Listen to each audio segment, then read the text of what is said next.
Today on Cyberwork, I speak to Jessica Gulick of Katczy about the gamification of security and security awareness training, the Women's Society of Cyberjutsu, and the ways in which cyber games could be the next esports. That's all today on Cyberwork. Also, let's talk about our new hands-on training series titled Cyberwork Applied. Tune in as expert Infosec instructors and industry practitioners teach you a new cybersecurity skill, then show you how that skill applies to real-world scenarios. You'll learn how to carry out different cyber attacks, practice using common cybersecurity tools, follow along with walkthroughs of how major breaches occurred, and more. Best of all, it's free.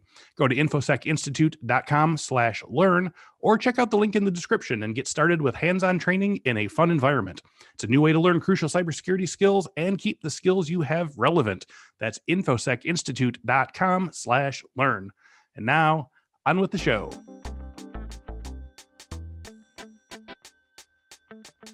Welcome to this week's episode of the Cyberwork with Infosec podcast. Each week, we talk with a different industry thought leader about cybersecurity trends, the way those trends affect the work of Infosec professionals, while offering tips for breaking in or moving up the ladder in the cybersecurity industry. Jessica Gulick is CEO of Katzcy, a women-owned growth firm specializing in cybersecurity marketing and cyber games. She's also president of the board at the Women's Society of Cyberjutsu, a 501c3 dedicated to advancing women in cyber careers. Jessica is a 20-year veteran in the cybersecurity industry and a CISSP.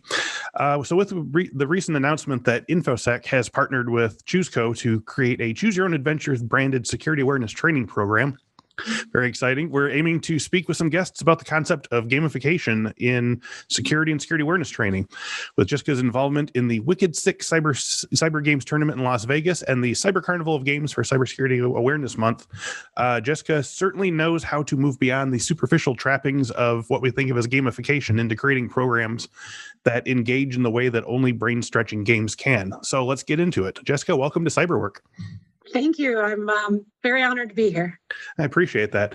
So, we always like to start with a bit of an origin story question. So how did you first get involved or interested in cybersecurity? What was the initial attraction and what was the first thing you did once you learned about it? So my story in cybersecurity really started a few days after 9/11, believe it or not. Okay. We had just moved to DC. My husband had a job up here. And I was able to get a job for a contracting firm supporting the Department of the State Department. Mm-hmm. So if you imagine, I had just gotten my bachelor's, fresh out of school, first real job, if you will, in security, and was working for what was IRM at the State Department, doing database work, creating a vulnerability database, and then training people that were going out to the consulates and the embassies on how to do IT contingency planning. So that's kind of where my start was. Okay. I would say what I loved most is that I was supporting a mission. Yeah. At the time, I had one kid. I had another kid on the way. And it was just great to know that the time away from family was worth it because I was helping protect others. Right. Okay. So, I mean, moving from there, it seems like you went through a series of sort of threat intelligence and related positions before, working for ISC Squared and others. Can you talk about from beyond that to your business journey? Like, what were some of the milestones that you remember that brought you to where you are now, whether it's, projects you completed or skills you learned or positions held or what have you? Yeah, so I would say from State Department, which was really I was a dedicated contractor on site, if you will. I moved to another contracting firm, SAIC, and that allowed me to support multiple different federal clients and commercial bank clients that were integrated with the federal clients, so what we call trusted agents. My work turned to be more around certification and accreditation. I was still doing a lot of performance metrics and assessments in security. But it was a great opportunity there because I was able to contribute to a number of the NIST special publications, right? The standards around security in the life cycle, et cetera. And I got to work with a fabulous team of folks. I was project manager, program manager, if you will, over about 34 security professionals at the time, a mixture of penetration testing, forensics, policy, et cetera. And that was just a really great time to give me a full experience across different clients. And what was going on in the market. My world changed, though. Somebody else's world took a negative turn, if you will, and I was asked to take to step in and take over marketing for cybersecurity at SAIC. And that was a huge step. I hadn't done it. All I had was my MBA at that point in terms of experience and doing some sales for my own work. And what we ended up doing was taking a very thought leadership role to our marketing and being known for something called MDC3 at the time, which was the Maryland Cyber Challenge and Competition. There's a group of folks that I took part with that we really tried to drive home cyber competition, cyber education, et cetera, right in one regional space, right? At the same time, we were supporting something called Cyber Patriot, which is a well-known high school cyber competition. Right. We were part of the initial team to start that. And my role there was really on marketing and oversight of some of the event activities, et cetera. So there was a larger team at play. So that was really critical to my career because it put me from doing hands-on certification and accreditation or managing a team doing forensics and penetration testing into the marketing world and into the world from a technical standpoint, right? We were doing cyber games and we took it to the UK and Utah and Colorado and got to really experiment with high school, college, and professional games. From there, I kind of took another turn in my career. I accepted a position as a global CMO, a chief marketing officer for a startup. We had a new product that we were taking that first started in telecommunications, and we were taking it to other industries. And I was able to take a leadership role in starting a new market segment that we all now call SOAR, Security Orchestration, Automation, and Reporting. We were one of the first ones during Automate or Die at RSA, if you were there. Okay. Yeah. So it was a great experience, a great team. But again, another turn. And then I found myself running my own business, Katzcy. Yeah, which was fun. Can we talk? Yeah, absolutely. Can we talk about your day-to-day job as CEO of Katzcy? Like what type of tasks do you do every day? Like what, all of our listeners tend to think like, ooh, I would like to be a CEO someday, or I'd like to start my own company. Like what is the actual nuts and bolts of what you do with Katzcy, and what is Katzcy about? So Katzcy is a growth company, number one. We help grow startups and small businesses in cybersecurity and IT, but we also help grow professionals through cyber games and events. And it's different being an entrepreneur.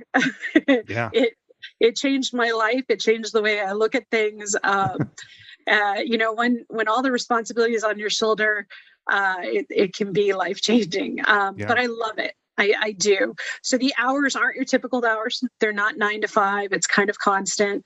In terms of everyday task, it could be anything from payroll to sales to getting in and actually doing strategy work for clients on how do you position this product or this service, all the way to how are we going to run games and what do the players want and how do we set up this tournament and which partners do we want to bring involved. What I love is that it changes every day.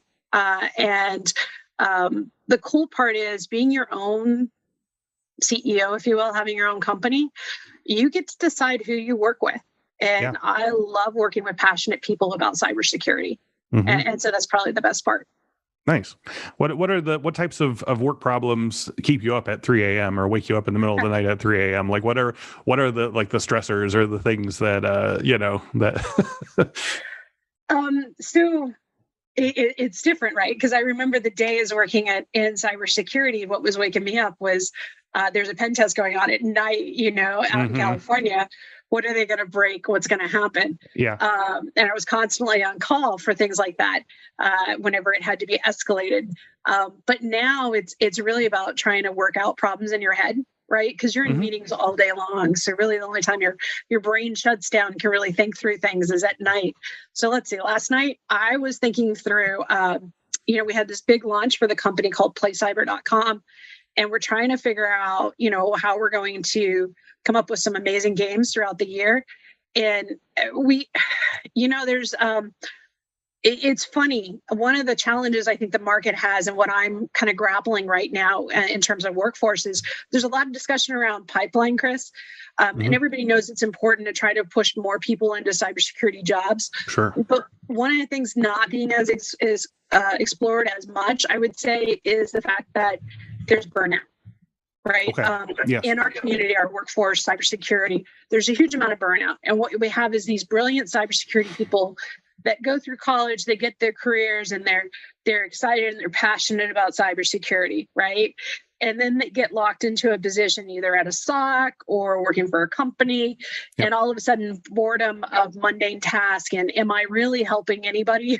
Am I just clocking hours? Yes. Really kind of sets in. And so the question becomes, how do we spark those individuals, give them an ignition, give them some kind of respark into cybersecurity?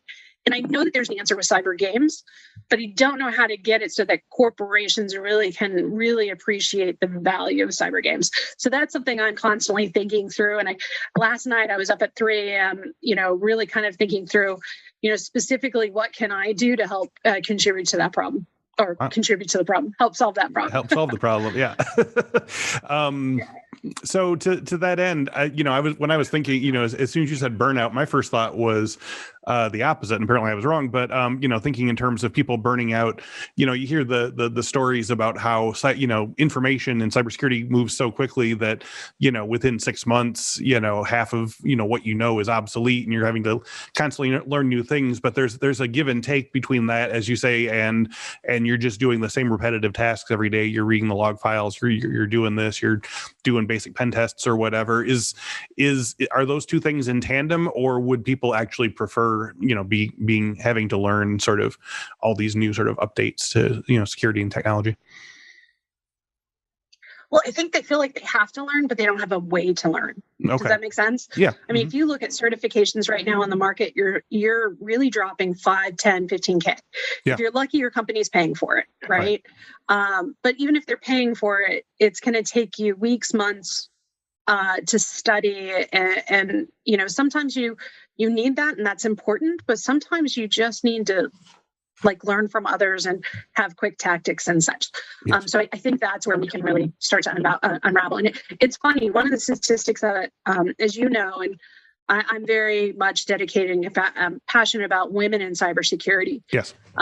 You will recall one of the statistics that we looked at where it was for 4 years, we remained at around 10%. Right, yep. of the population in cybersecurity being women. And a lot of people say we got to get that number up, et cetera. But again, the interesting fact about that is, why did we go stagnant? And the reason why is because more women were leaving the field than were entering it. So we had all these pipeline things pushing women into cyber. And, you get to that mid-level and you're burnt out. Yes. For a number of different reasons. Okay. And so women were leaving the field. Mm-hmm. And that was a major issue. I think we're starting to turn the curve on that, and with a lot of different programs that Cyberjutsu is part of, as well as other organizations. Cool. I want to get back and deep dive into Cyberjutsu and some of that stuff in a bit. I want to turn us back towards gamification and security, like learning games and so forth.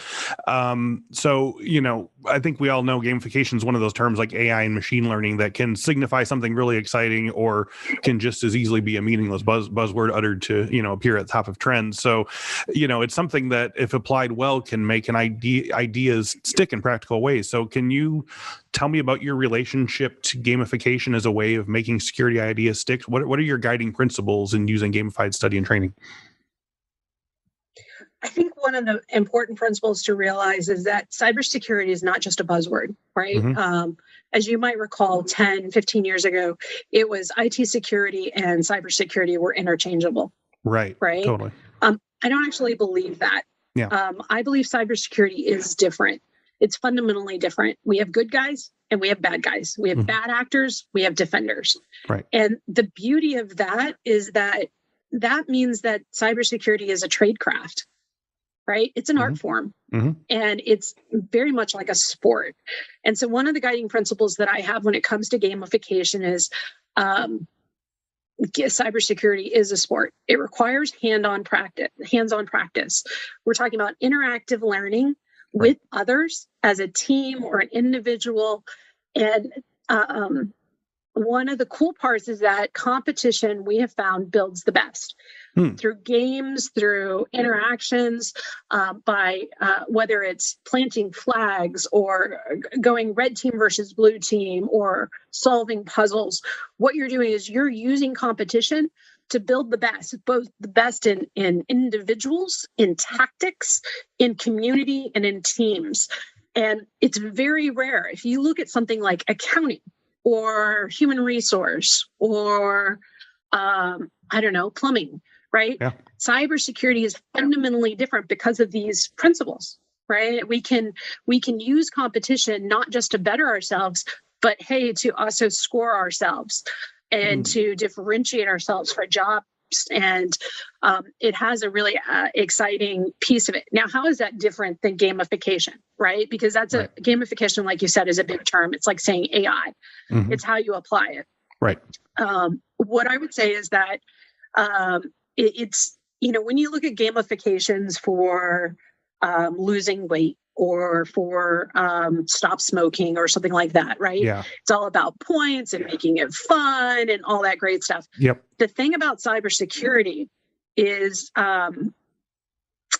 it's a difference from having a junior analyst go from just applying controls, right? And going through a manual process, if you will, to an analyst being able to see, a security professional being able to see an attack is occurring.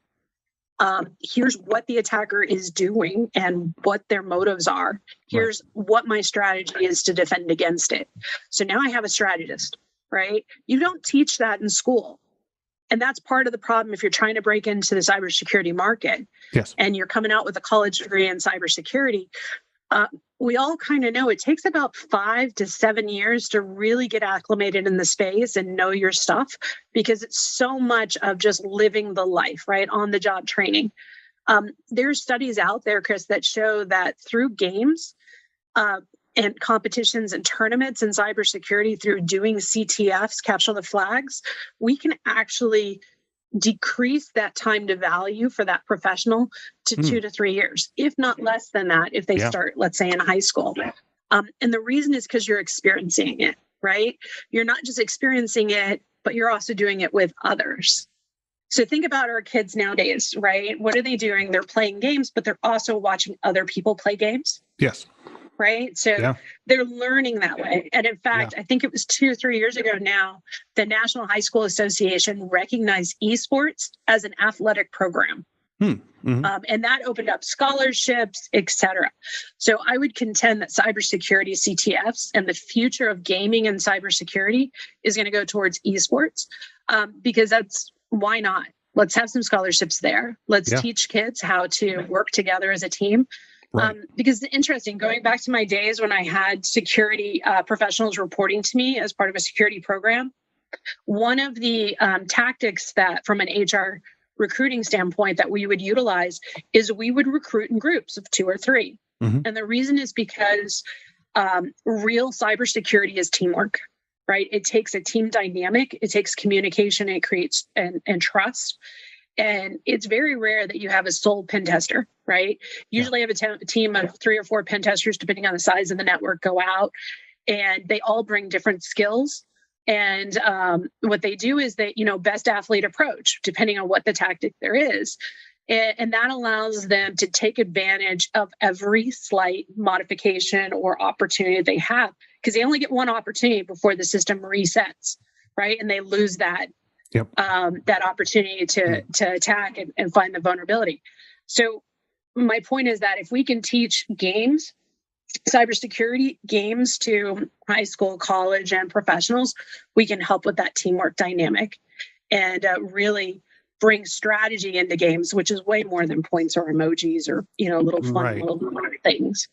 Yeah, I mean, can you talk a little bit about, for people who are trying to, design or choose programs that are gamified, like how do you sort of move past those trappings of badges and point systems and leaderboards and stuff, and sort of come to something that what are the guiding principles in terms of like designing or choosing or getting your employees on board with such a thing?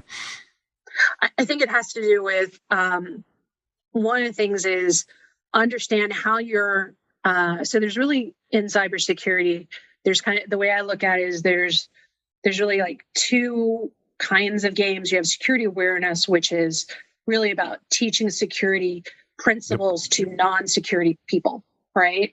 And then you have cybersecurity training and education, which is about cultivating security professionals, right? With more skills and knowledge and capability. So in terms of security awareness, you really got to think about your diversity of your player set, right? You're going to have older people that perhaps aren't really into games, right? You're going to have younger people that are more into games than they are into the knowledge piece of it. You're going to want to have a little mix of both and know who you're targeting. Some people are going to want to play alone. Some are going to want to play as a cohort.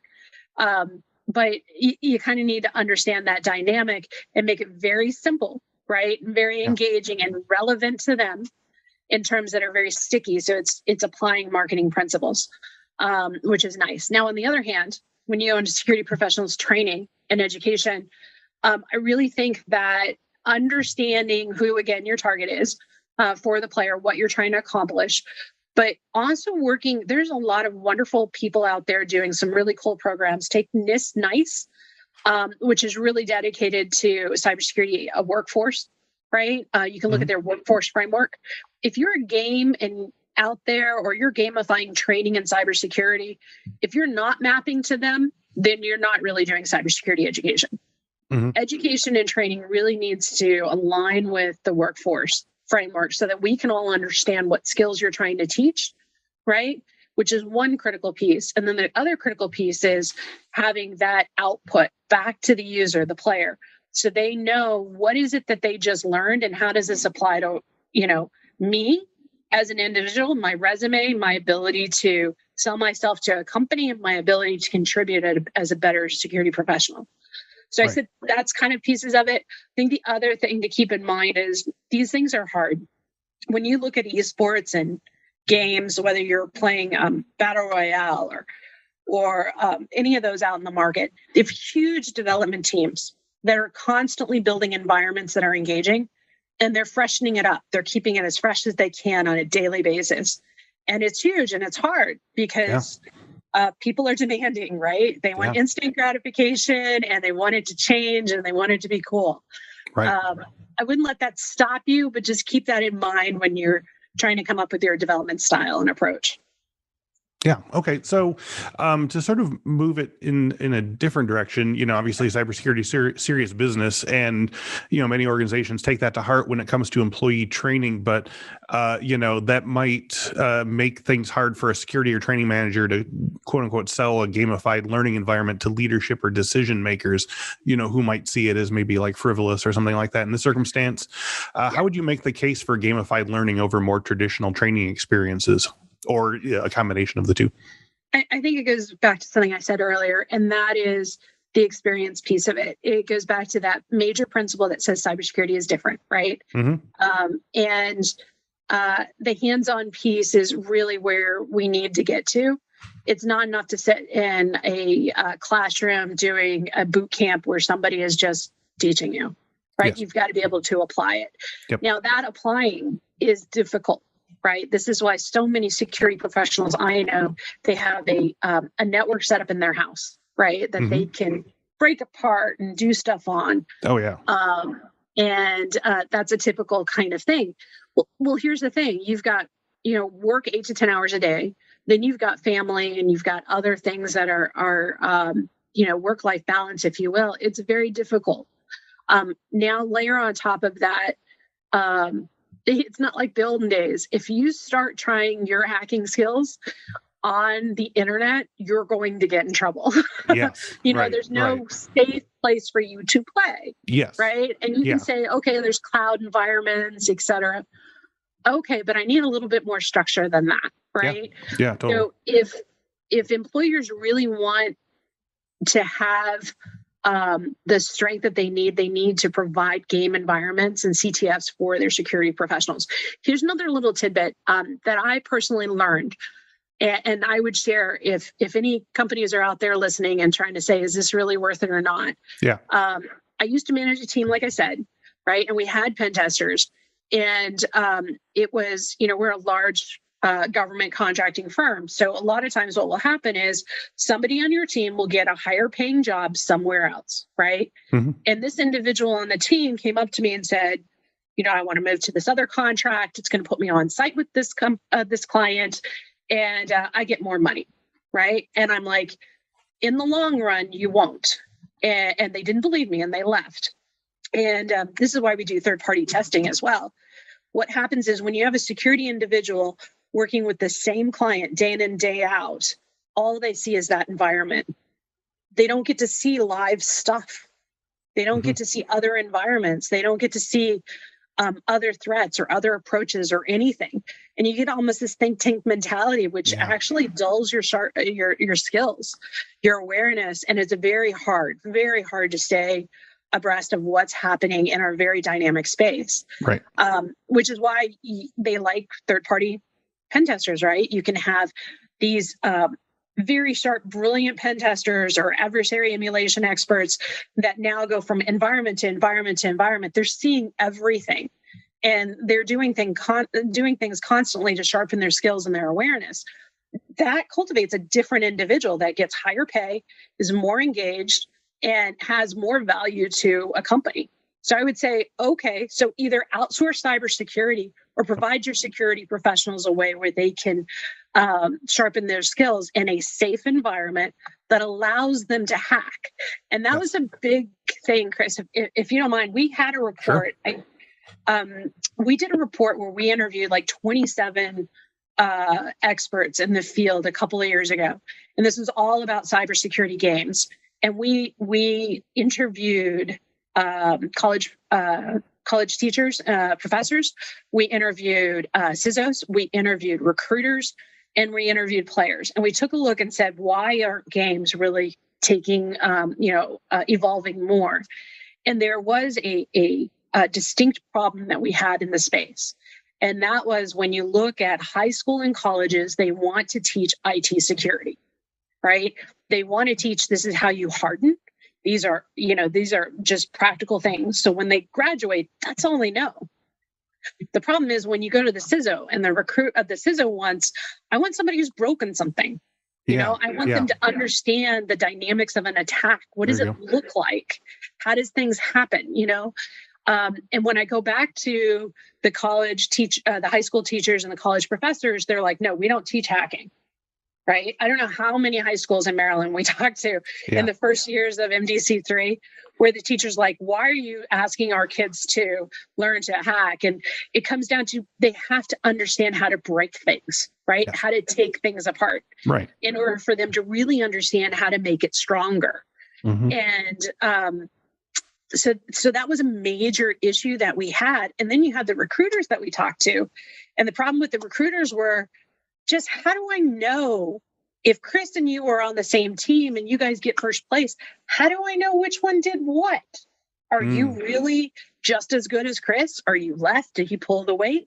How do I know? And how do I use the results of your game to really help say that to, my hiring manager, if you will? And so there was a problem there too. And so I think we're getting around that. I think people are starting to understand more of the value. I think they're starting to understand, not be as afraid of hacking. But the only way to get around all of that is more games and more safe environments to allow people to do more hacking. Perfect. I mean, that leads right into my next question here. I wanted to, for those of us who couldn't attend and want to live vicariously through it, can you tell us about the Wicked6 Cyber Games tournament and the Cyber Carnival program? Like what types of games and challenges and training were people taking part in? Absolutely. So you can actually go to wicked6.com. Or you can find it on YouTube channel for if you do like Wicked6 Cyber Games. You can look at it. We did live streaming of the event. I think it's like 5 hours long, but you can kind of go through it and see what's happening. So Wicked6 is put on by the Women's Society of Cyberjutsu, right? That 501c3 that I sit on the board for. And Katzcy is the marketing firm that runs the event. But it is primarily a fundraiser to help fund women and girl camps, cyber camps, if you will, throughout the year. And so what we did was we tried to really touch into the fun, the sexiness of cyber competitions. We partnered with Circadence. We had lots of wonderful sponsors like Microsoft and Uber and many, many more. We had a wonderful advisory board as well. And we opened it up for qualifications. I think we had something like 21 colleges, all types of colleges, community colleges, universities, master programs, et cetera. We just said, if you're a school, if you're a full-time student, you qualify. And they went through a online qualification process where we had games that they had to pass and get scores on. Then we got it down to the Wicked6, right? The 6 top colleges. Yes. And we brought them to the HyperX Arena. So the HyperX Arena is awesome, right? Yeah. It's right there in the Luxor in Las Vegas. It's got stadium seating, a beautiful stage. You've got the gamer chairs, you've got insights on what's happening on the screen. We have the back room, like ESPN kind of show going on. We have shoutcasters talking about, what's the play, who are the players, what are the coaches, et cetera. We kind of have about a 4 or 5 hour program that really takes them through technical challenges as a team, policy challenges as a team, and they continue to score against each other. And then we come up with a final. And it's kind of like college football, right? Everybody has their favorite team. Right. And cheering sections. Yeah. So Women's Society of Cyberjutsu is obviously focused on women, right. But Wicked6 is a co-ed thing, right? Okay. We do make a requirement. You've got to have a woman who's actively playing at all times, so that we could have that diversity piece to it. Yep. But it's a fabulous experience. Hats off to Circadence. They did a wonderful job. Here's how they gamified it that makes it exciting, is they started off with a video that really sets the mission, right? Understanding what's the situation you're in. Okay. And then they take them through a number of puzzles and challenges, et cetera, that follow that mission.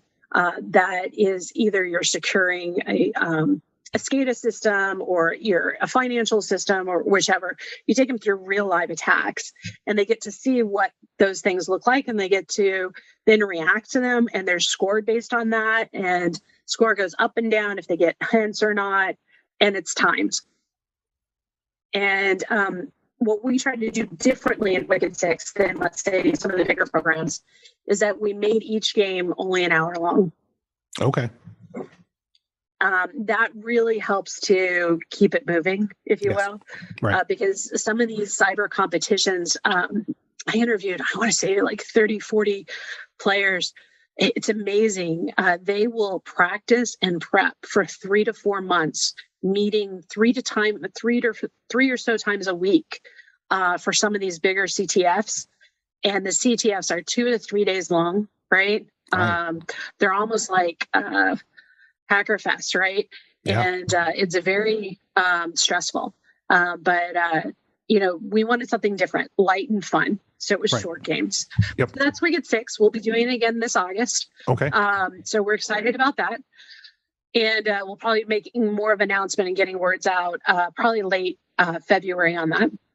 And so then last year for October, here we are all in COVID. Right. And we're going to, 180 conferences in cybersecurity that happen in October. So we said, hey, why don't we put on a carnival of games, right? And so what we did was we worked with various different platforms, some focused on awareness and some focused on security education. We had a mixture of both. And we came up with a schedule of games that were available for people to play at no cost. And they could win things. So each week we did various different prizes. Somebody got a Google Nest.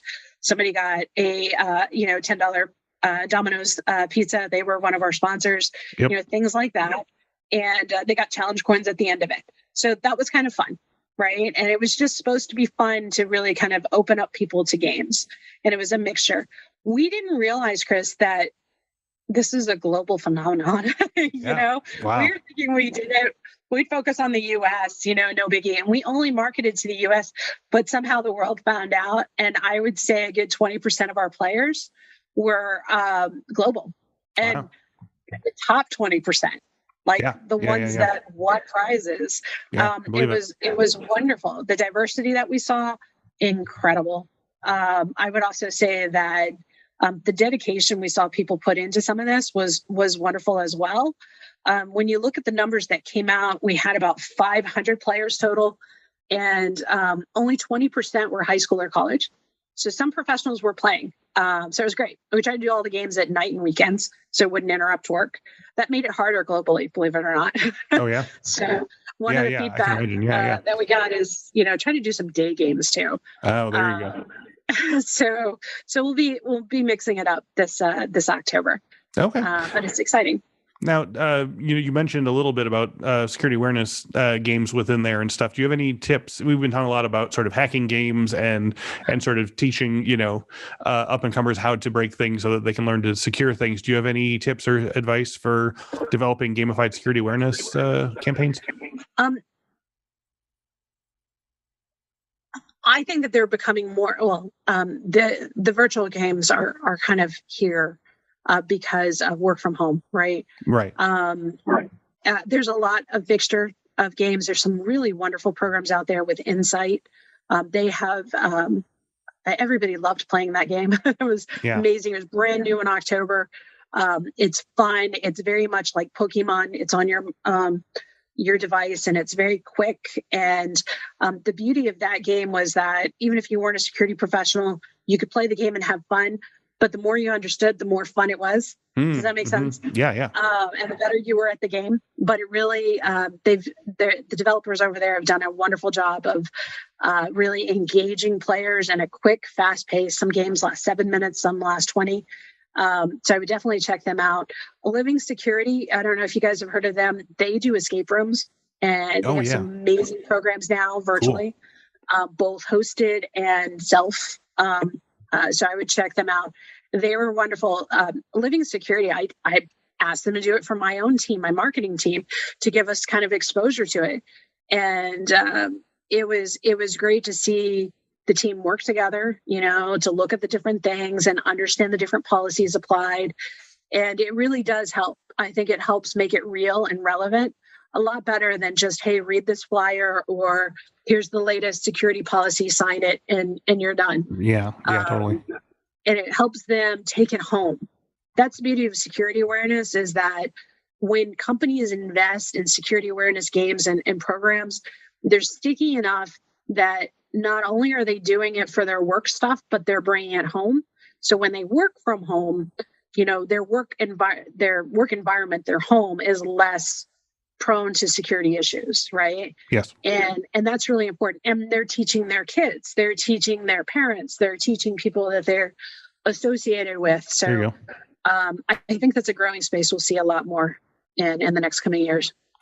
So can we talk about gamified security challenges as a way to possibly bring in potential cybersecurity professionals who might not have thought of this as a career or vocation before? We're talking a lot about diversity and bringing more women in and more, minority professionals. And is there a chance that, these types of gamified programs can attract new and passionate people who might not have been previously considered for this type of work through the standard job fair, HR, school guidance, counselor channels?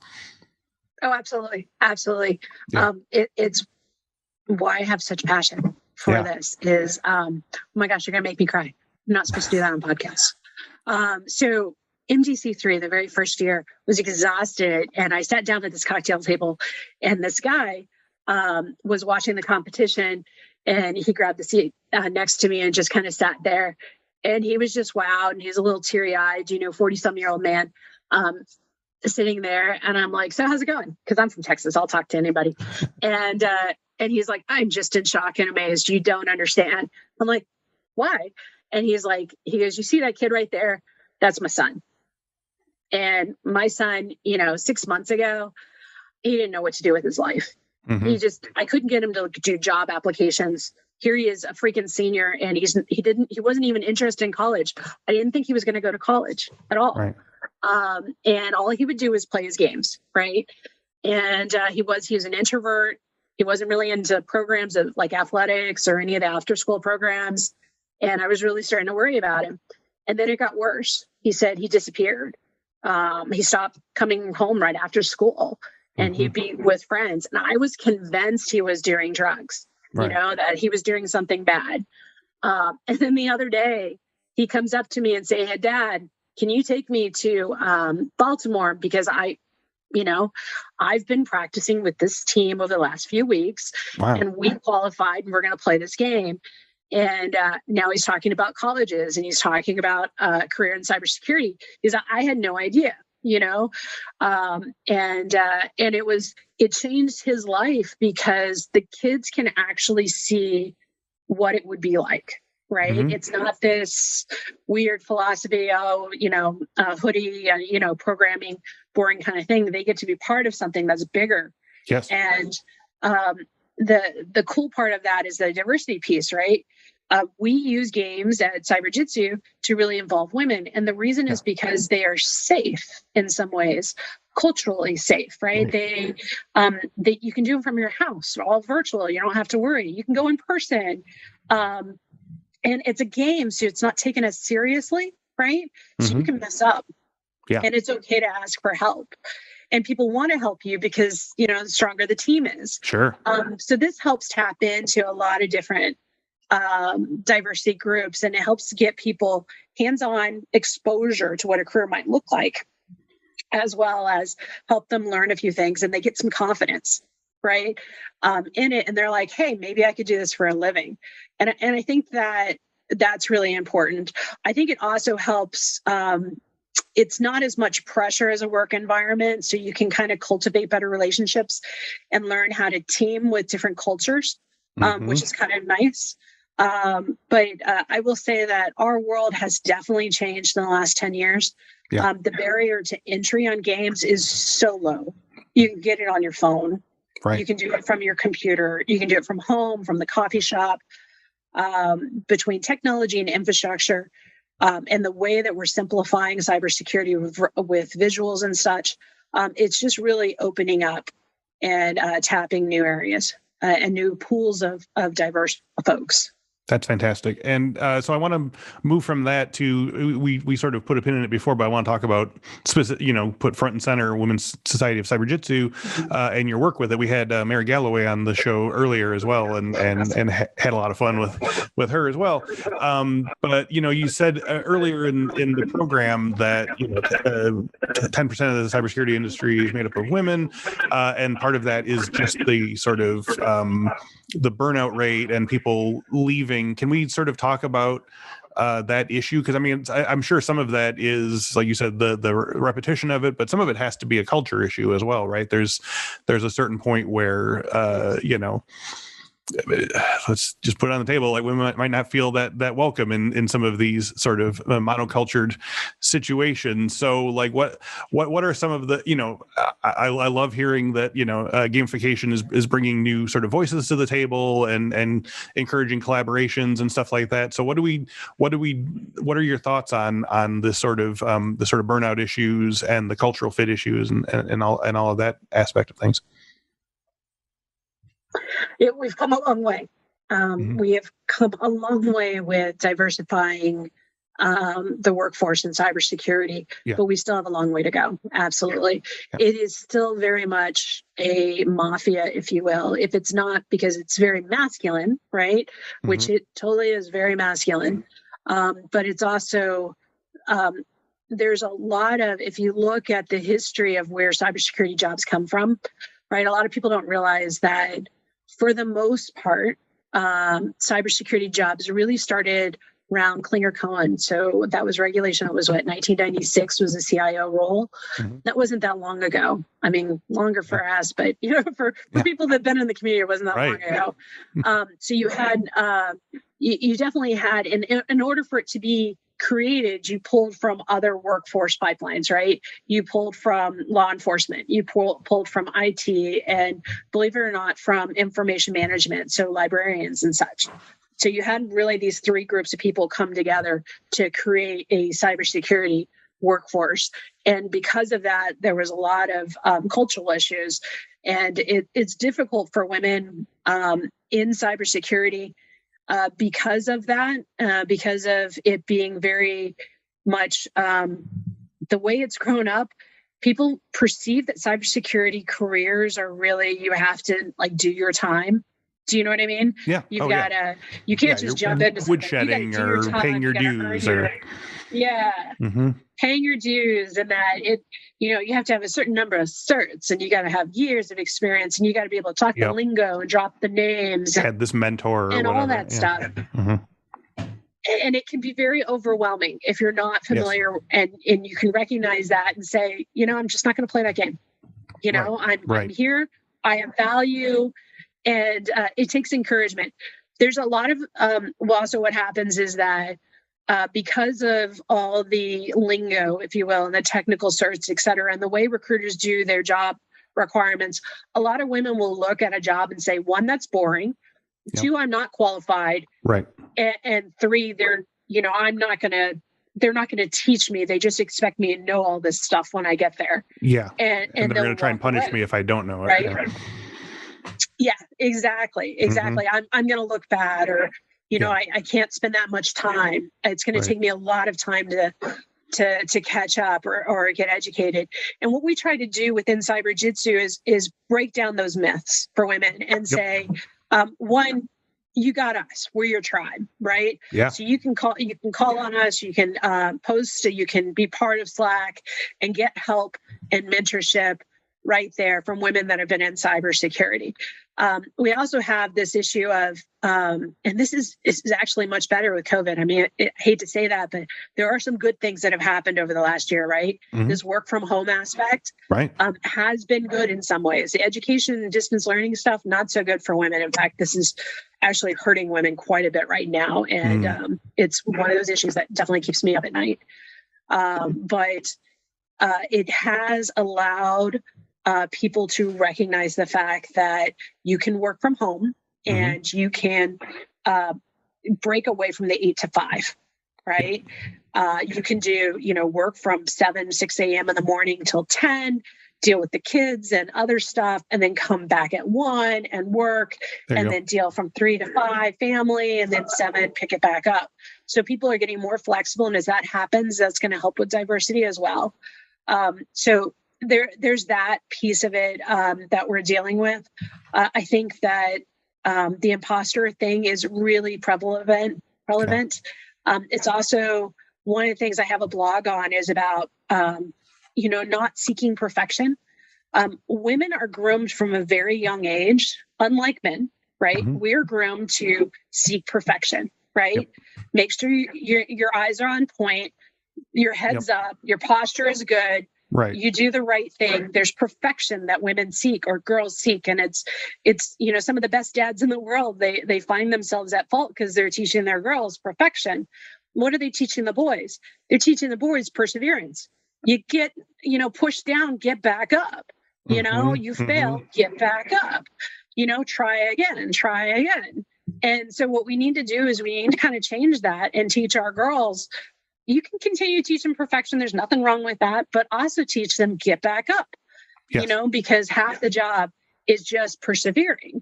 And in cybersecurity or entrepreneurship, it's all about persevering, because you're not going to get it 100% and you're never going to be perfect. No. Right? It's not about being perfect. It's about figuring it out as you go. And that's what we try to help with women. I think as more women start to recognize that, they're going to realize the beauty, and there is a lot of value in being a cybersecurity professional. And some of the research that Gartner has done about women shows that, yes, they're burnt out and they're leaving because of being berated, because of being told to shut up at work, because of creating more of a masculine environment that says you got to go to the bar afterwards in order to, hobnob to get to the next career when they need to go home and cook dinner. There is that. But when you look at would I want a job in IT or cybersecurity, more women say they want jobs in cybersecurity. And it comes back to that mission thing. Women have a heart. They want to know they're making a difference. They're not just making a buck, right? If I'm going to choose to spend my time here versus at home, I want to know my time is valued, right? And cybersecurity tells them that, it feeds them that, hey, you are defending and you can make a difference. And the cool part is women are really good at it because they can see a lot of, they're not very linear. They can multi-process and see a lot of situational awareness because they're used to doing that. They're used to somebody saying, get this deadline done oh, mommy, can I? Right. And they've got to redirect, pivot, come back, kind of thing. So we try to create a very nurturing and encouraging environment to help women advance in cyber careers, because it really will help the workforce and our community at large. Yeah. Now this hour has just blown by, and it's been just a blast. And I could talk for hours with you about this, but I want to start us toward our descent here. So as we wrap up today, what are some of the events? You talked a little bit about what is Wicked6 or Cyber Carnival going to be looking like for 2021? What kind of projects do you have in the pipeline, and where can people sort of track what's going to happen next? I would track the Cyberjutsu.org. Okay. We're going to have some announcements coming out. We have Cyberjutsu Con, which is coming in June. That is a virtual conference for women and men, but really kind of the messaging is towards women. Yep. But it's open for both. And the cool part is we try to make it as hands-on as possible. So some of the sessions, it's not your typical panel 1 hour. We have those, but we have 2.5 hour work sessions too, where we actually have some code and we're playing with Python, et cetera. So that can be fun. In the next few weeks, we're going to be making some announcements through Cyberjutsu and through Katzcy about what's going to be happening around RSA this year. It's virtual. For your audience, if you've never been to RSA, you got to go this year because it's virtual. And it's in May 17th through the 20th. We're going to be having some programs and some cyber tournaments around that time frame. Okay. And some cyber job career fairs kind of things too. So I would keep an eye out for that. Again, some of the plans we can't quite announce, but they're coming in the next few weeks. Okay. So definitely look at womencyberjutsu.org. Playcyber.com is a great site. I think it's by Katzcy, so I'm kind of biased. But that's where we're going to be announcing some of the games as well. We're going to be doing a tournament in partnership with the US Cyber Range. They're about May timeframe. So that's going to be fun. We have, that's also where you can find out about Wicked6. That will be happening in August, which means, qualifying rounds really have to happen in May, June timeframe. So we got to get the word out there soon.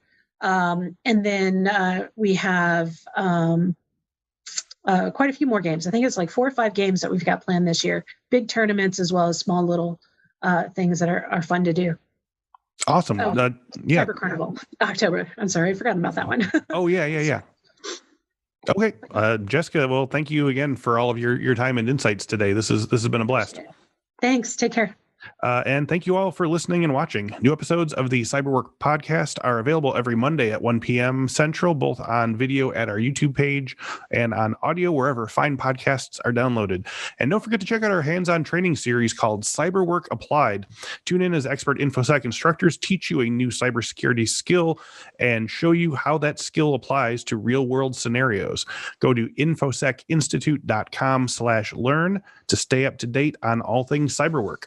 Thank you once again to Jessica Gulick and Katczy, and thank you all for watching and listening. We will speak to you next week.